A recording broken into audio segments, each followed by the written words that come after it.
விழுப்புரத்தில் காவலர்கள் தாக்கியதில் மரணமடைந்ததாக கூறப்படும் நபரின் உடலை தோண்டி எடுத்து மறு உடற்கூறாய்வு நடத்த சென்னை உயர்நீதிமன்றம் உத்தரவிட்டிருக்கிறது.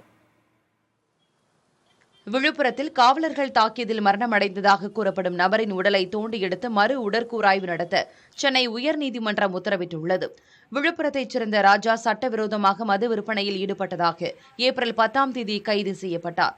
விழுப்புரம் காவல் நிலையத்தினர் தாக்கியதில் ராஜா காயமடைந்ததாக கூறப்படும் நிலையில் அவர் பிணையில் விடுவிக்கப்பட்ட பிறகு மருத்துவமனையில் சிகிச்சை பலனின்றி உயிரிழந்தார்.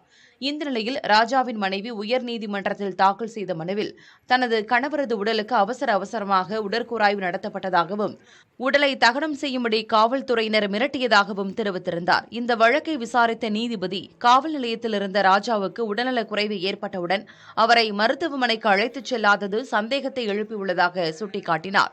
இதையடுத்து ராஜாவின் உடலை தோண்டி எடுத்து சென்னை மற்றும் திருச்சி மருத்துவக் கல்லூரி மருத்துவர்களை கொண்டு மறு உடற்கூறாய்வு செய்ய நீதிபதி உத்தரவிட்டார்.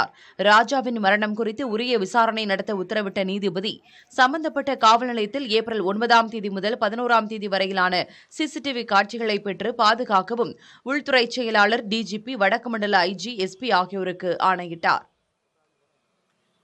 இவ்வளவு பெரிய கொடூரம் தமிழ்நாட்டில் நடந்ததே இல்லைங்க. ஒரு 161 ஸ்டேட்மெண்ட்டை மறைக்கிறது, நீதிமன்றத்துக்கு மறைக்கிறது.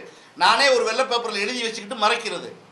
அப்போ என்ன விசாரணை நடந்தது? அதனால இப்போ நீதிமன்றம் ரொம்ப தெளிவாக சொல்லியிருக்கிற ரீபோஸ்ட்மார்ட்டத்தை உத்தரவாதம் படுத்தியிருக்குது. 8 நாளில் அவங்க ரீபோஸ்ட்மார்ட்டம் பண்ணணும்.